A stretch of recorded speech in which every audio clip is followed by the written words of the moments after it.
નમસ્કાર મિત્રો, હું બાબુ પટેલ આપ સર્વને ફરી એકવાર એજ્યુ સફરની યુટ્યુબ ચેનલની અંદર આવકારું છું। મિત્રો, દિશા અને અંતર આધારિત કેટલાક તાર્કિક પ્રશ્નો પૂછાતા હોય છે। હવે એની સોલ્યુશન કેવી રીતે મેળવવું એના પહેલાં આપણે થોડુંક સમજી લઈએ।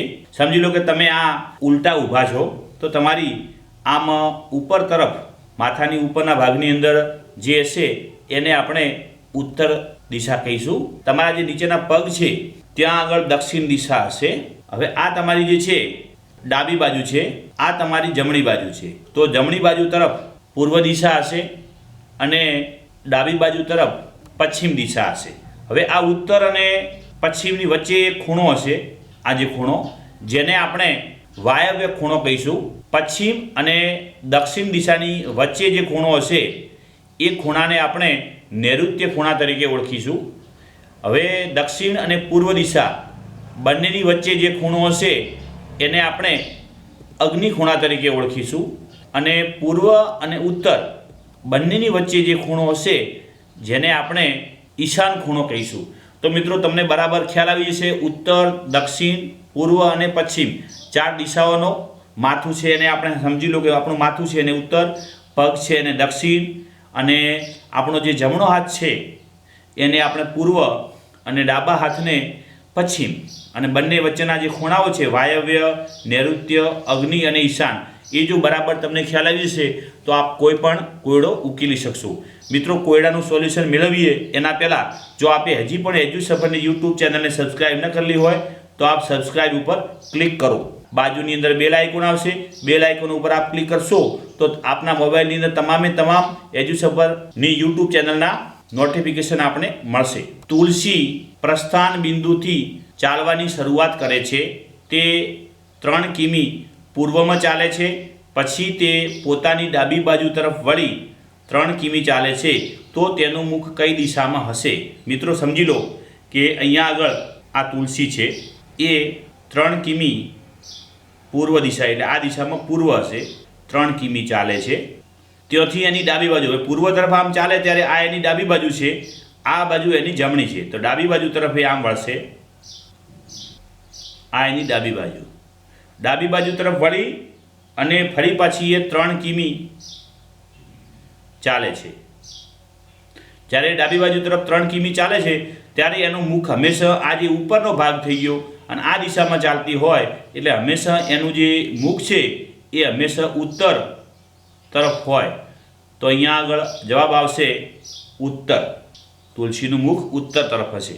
આદિત્ય તેના ઘરથી 4 કિમી ઉત્તરમાં ચાલે છે, તે પોતાની ડાબી બાજુ તરફ વળી 3 કિમી ચાલે છે, તે પછી 4 કિમી દક્ષિણ દિશામાં ચાલે છે, તો તેનું ઘર કેટલું દૂર હશે? મિત્રો, આ આદિત્યનું સ્થાન છે। આદિત્ય ઉપર તરફ એટલે આમ ઉપર તરફ ઉત્તર ઉપર હશે, એ 4 કિમી ચાલે છે આ ઉત્તર દિશામાં। હવે જ્યારે ઉપર તરફ ઉત્તર તરફ જતો હોય ત્યારે આ એની ડાબી બાજુ કહેવાય, આ એની ડાબી બાજુ તરફ એ 3 કિમી ચાલે છે। હવે આ ડાબી બાજુ તરફ ચાલ્યા પછી અહીંથી ફરી પાછો 4 કિમી દક્ષિણ તરફ, દક્ષિણ એટલે ક્યાં થશે? આ નીચેની તરફ દક્ષિણ દિશામાં, એ પણ કેટલું ચાલે છે? 4 કિમી। હવે તમે જોઈ શકો છો અહીંયા પણ 4 છે, અહીંયા પણ 4 છે। હવે એને જો એને ઘેર જવું હોય તો આટલું અંતર કાપવું પડે, એટલે આ એક આ લંબચોરસ જેવી વસ્તુ બની ગઈ। આ જેટલું આ અંતર હોય એટલું જ આ અંતર હોય, તો આટલા અંતર હશે 3 કિમી। તો અહીંયા જવાબ આવશે બી, 3 કિમી।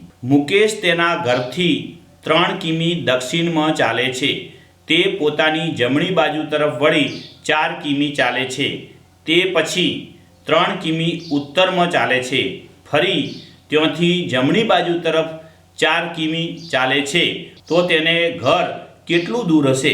મિત્રો, સમજી લો કે આ મુકેશનું ઘર છે, ત્યાંથી દક્ષિણ દિશામાં 3 કિમી ચાલે છે। હવે દક્ષિણ દિશામાં જ્યારે ચાલતો હોય ત્યારે આ એની જમણી બાજુ હોય અને આ એની ડાબી બાજુ હોય, તો જમણી બાજુ તરફ વળી અને ફરી પાછો એ 4 કિમી ચાલે છે, આ જમણી બાજુ। હવે જમણી બાજુ તરફ અહીંયા 4 કિમી આવ્યા પછી ફરી પાછો એ 3 કિમી ઉત્તર દિશામાં ચાલે છે, એટલે ઉપર તરફ 3 કિમી, ફરી પાછો જમણી બાજુ, એટલે આ એની જમણી બાજુ, ફરી પાછો 4 કિમી ચાલે છે, તો એની મૂળ જગ્યાએ પોતાના ઘરે આવી ગયો છે એમ કહો તો ચાલે. હવે એનું ઘર કેટલું દૂર હોય? તો એ પોતાના ઘરે પાછો આવી જાય ત્યારે એનું ઘર કશું દૂર હોય જ નહીં, એનું ઘર આવશે 0 કિમી. તો અહીંયા જવાબ મળશે 0 કિમી. રૂચા તેના ઘરથી 4 કિમી ઉત્તરમાં ચાલે છે, તે પોતાની ડાબી બાજુ તરફ વળી 3 કિમી ચાલે છે, તે પછી 4 કિમી દક્ષિણ દિશામાં ચાલે છે, ત્યાંથી જમણી બાજુ તરફ 4 કિમી ચાલે છે, તો તેને ઘર કેટલું દૂર હશે? આ રૂચા, આ એની ઉત્તર દિશા, એ 4 કિમી ચાલે છે. હવે ઉત્તર દિશાની આ જે છે આ બાજુનો ભાગ એ ડાબી બાજુ છે અને એ દિશામાં એ 3 કિમી ચાલે છે. ડાબી બાજુ તરફ 3 કિમી ચાલ્યો, ત્યાંથી ફરી પાછો આ નીચેની તરફ એટલે નીચેની બાજુ આવશે એટલે દક્ષિણ, અહીંયા દક્ષિણ દિશાની અંદર ફરી પાછું એ 4 કિમી ચાલે છે. હવે દક્ષિણ દિશામાં આવે ત્યારે આ બાજુનો જે ભાગ છે એ નીચે તરફ આવતો હોય એટલે દક્ષિણ દિશા તરફ આવતો હોય તો આ એની જમણી બાજુ થઈ જાય, અને જમણી બાજુ થઈ જાય એ જમણી બાજુની અંદર 4 કિમી ચાલે છે. એટલે ટૂંકમાં એને ઘરે ફરી પાછા જવું હોય તો અહીંથી શરૂ કરીને આટલા સુધીનું અંતર એને કાપવું પડે. તો આટલા સુધીના અંતરને આપણે 4 કિમી કહીએ છીએ અને આટલું જે અંતર છે એને 3 કહીએ છીએ. તો કુલ અંતર એ 7 કિમી જો કાપે તો એના ઘરે એ પહોંચી શકે. તો જવાબ આવશે સી, 7 કિમી. અવની તેના ઘેરથી 4 કિમી દક્ષિણમાં ચાલે છે, ત્યાંથી ડાબી બાજુ તરફ 90ના ખૂણે વળી 3 કિમી ચાલે છે, તો તેને ઘરે પહોંચવા ઓછામાં ઓછું કેટલું અંતર કાપવું પડે? સમજી લો કે આ અવનીનું ઘર છે, ત્યાંથી એ દક્ષિણમાં, દક્ષિણ એટલે નીચેની તરફ, અહીંયા આમ દક્ષિણ દિશામાં 4 કિમી ચાલે. હવે ડાબી બાજુ એટલે આ જમણી બાજુ છે, આ બાજુનો ભાગ, આ બાજુનો ભાગ ડાબી બાજુ તરફ કેટલો ખૂણો બનાવે છે પાછો? 90નો. એટલે આ ખૂણો બની ગયો 90નો. 3 કિમી ચાલે છે. હવે એને ઘરે પહોંચવું હોય, આટલું અંતર કાપે તો એના ઘરે પહોંચી જાય. એટલે કે અહીંયા કાટકોણ ત્રિકોણ બની જાય છે. આપણે કાટકોણ ત્રિકોણની હું આકૃતિ દોરી દઉં, તમને ખ્યાલ આવે. આનું માપ 4 છે, આનું 3, અને આપણે ત્રિકોણ ABC કહી દઈએ તો તમને ખ્યાલ છે આ એનો કર્ણ બની ગયો. પાયથાગોરસના નિયમ અનુસાર કર્ણનો વર્ગ બરાબર કાટખૂણો બનાવતી બે બાજુના વર્ગનો સરવાળો, જેને આપણે પાયથાગોરસનું સૂત્ર કહીએ છીએ. તો અહીંયા આગળ ABનું માપ 4 છે, 4નો વર્ગ, BCનું માપ 3 છે તો 3નો વર્ગ, તો 4નો વર્ગ 16, 3નો વર્ગ 9 બરાબર 25. ACના વર્ગ બરાબર મળ્યો આપણને 25. તો અહીંયા AC બરાબર મળે છે 5. ટૂંકમાં એ 5 કિમી જેટલું જો અંતર કાપે તો એને ઘરે એ પહોંચી શકે છે. તો એ જવાબ આવશે 5 કિમી. કમલ તેના ઘરથી 5 કિમી દક્ષિણમાં ચાલે છે, ત્યાંથી ડાબી બાજુ તરફ ઈશાન ખૂણે વળી 13 કિમી ચાલે છે, તો તેને ઘરે પહોંચવા ઓછામાં ઓછું કેટલું અંતર કાપવું પડે? મિત્રો આ સમજી લો, આ જે છે એ કમલનું ઘર છે, ત્યાંથી એ દક્ષિણ એટલે કે નીચેની તરફ 5 કિમી ચાલે છે.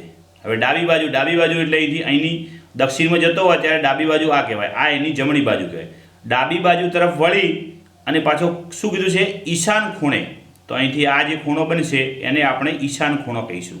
ઈશાન ખૂણે 13 કિમી ચાલે છે. હવે એને ઘરે પહોંચવું હોય તો એને આટલું અંતર કાપે જો ઓછામાં ઓછું, તો એ પહોંચી શકે. મિત્રો અહીંયા પણ આ કાટકોણ ત્રિકોણ થઈ જાય છે. હવે અહીંયા આગળ હું કાટકોણ ત્રિકોણ આ રીતનો દોરું છું. આને A કહીએ, આને B કહીએ, આને C કહીએ. આટલા અંતરને 5, આ 13, આ શોધવાનું છે. તો અહીંયા આગળ પણ પાયથાગોરસનું સૂત્ર મૂકી દઈએ. તો ACનો વર્ગ, ABનો વર્ગ વત્તા BCનો વર્ગ. ACનું માપ આપ્યું છે 13, 13નો વર્ગ, જે આપણે ABનું માપ શોધવાનું છે તો એમના એમ રાખીએ. BCનું માપ આપ્યું છે 5, તો 5નો વર્ગ. 13નો વર્ગ 169, ABનો વર્ગ એમના એમ, 5નો વર્ગ 25. આ 25ને આ બાજુ લાવી દઈએ તો 169 માઇનસ 25 બરાબર ABનો વર્ગ. અહીંયા થશે બાદબાકી 144 બરાબર ABનો વર્ગ. હવે 144નું આપણે વર્ગમૂળ લઈ લઈએ તો 144નું વર્ગમૂળ મળે 12 અને ABના વર્ગનું વર્ગમૂળ મળે AB. તો અહીંયા જવાબ આવે છે, જો આ એને ઘરે પહોંચવું હોય તો ઓછામાં ઓછું એને 12 કિમી અંતર કાપવું પડે. હું પૂર્વ તરફ મુખ રાખીને ઊભેલો છું અને 100 અંશ ઘડિયાળની દિશામાં અને 145 અંશ ઘડિયાળની વિરુદ્ધ દિશામાં ફરું છું, તો મારું મુખ કઈ દિશામાં હશે? મિત્રો સમજી લો, અત્યારે હું અહીંયા આ મારી દિશા છે પૂર્વ દિશાની અંદર અત્યારે ઊભેલો છું. અહીંયા આગળ હું એક ઘડિયાળ દોરી દઉં છું એટલે તમને ખ્યાલ આવે આમ ગોળ ગોળ. હવે અહીંથી ઘડિયાળની દિશા એટલે આ જે છે આ ભાગ, જે દિશામાં ઘડિયાળ ફરતી હોય, ઘડિયાળની દિશામાં 100 અંશ ફરું છું અને ઘડિયાળ અહીંથી ફરી પાછો ફરું છું વિરુદ્ધ દિશામાં એટલે આ દિશામાં. 145 અંશ. હવે મારું સ્થાન ક્યાં છે? તો તો તમને ખ્યાલ છે કે અહીંયા આગળ પૂર્વ હોય તો અહીંયા ઉત્તર હોય, તો આની ઉત્તર અને પૂર્વની વચ્ચે હશે, પણ કેટલું છે એક્ઝેક્ટ આપણે અત્યારે ખ્યાલ નથી. તો પહેલાં શોધી લઈએ ક્યાં આવે છે. તો 145 - 100 કરીએ તો 45નો ખૂણો મળે. હવે 45નો આ આખો ખૂણો છે, અહીંથી આટલો ખૂણો બની જાય આ ખૂણો, તો એ 90 બને. તો 45નો એટલે ક્યાં હોય? અહીંયા હોય, આ વચ્ચે હોય, આની ઉત્તર અને પૂર્વની વચ્ચે હોય. તો જવાબ મળશે આપણને ઉત્તર પૂર્વ અથવા પૂર્વ ઉત્તર. ઉત્તર પૂર્વ અથવા પૂર્વ ઉત્તર. ચેક કરી લઈએ આપણે જવાબમાં શું આપ્યું છે. જવાબમાં અહીંયા આપ્યું છે ઉત્તર પૂર્વ. ફરી એના જેવો બીજો પ્રશ્ન. હું ઉત્તર તરફ મુખ રાખીને ઊભો છું. તમારું સ્થાન અહીંયા છે, આ ઉત્તર. આ એક ઘડિયાળ દોરી દઈએ આપણે, આમ ઘડિયાળની. હવે ત્યાંથી 145 અહીંથી આમ ઘડિયાળની દિશામાં 145, અને ત્યાંથી ફરી પાછો ફરું છું. કેટલો? 100. અહીંયા પણ ફરી આપણે 145માંથી આપણે 100 બાદ કરી દઈએ તો મળે આપણને 45. તો 45નો ખૂણો અહીંયા ક્યાં મળશે? તો આ જે આટલો ખૂણો બન્યો એ 90નો, 45 અહીંયા આવે. એટલે આ જે વચ્ચેનો ભાગ છે આ ઉત્તર હોય, અહીંયા પૂર્વ હોય, તો એની વચ્ચેનો ભાગ, એટલે કે અહીંયા પણ જવાબ આગળના જેવો મળે છે, ઉત્તર પૂર્વ. મિત્રો, આપના માટે એક સવાલ છે. આનો જવાબ આપ જરૂર કોમેન્ટ બોક્સની અંદર આપશો જ. અશોક પ્રસ્થાન બિંદુથી દક્ષિણ તરફ 2 કિમી ચાલે છે. ત્યારબાદ તે ડાબી બાજુ ફરી 3 કિમી ચાલે છે. પછી તે જમણી બાજુ ફરી 2 કિમી ચાલે છે. તો અશોકનું મુખ કઈ દિશામાં છે? આનો જવાબ તમે કોમેન્ટ બોક્સમાં આપશો. સાથે સાથે આ વિડીયો તમને ગમે તો આપ લાઈક પણ કરશો, તો અમારો ઉત્સાહ વધશે. મિત્રો, jobs, GK, current affair, education ન્યૂઝના તમામ અપડેટ મેળવવા માટે આપ પ્લે સ્ટોર ખોલો. પ્લે સ્ટોરમાં જઈ સર્ચ બોક્સમાં EDUSAFAR લખી સર્ચ કરો. પહેલી જ એપ્લિકેશન આવશે એને આપ ઇન્સ્ટોલ કરો. ઇન્સ્ટોલ કર્યા પછી ઓપન કરો અને એની અંદર તમામ jobs, GK, news, current affairs, video, technology, માધ્યમિક, પ્રાથમિકને લગતું મટીરિયલ આપ મેળવી શકો છો આપના મોબાઈલમાં.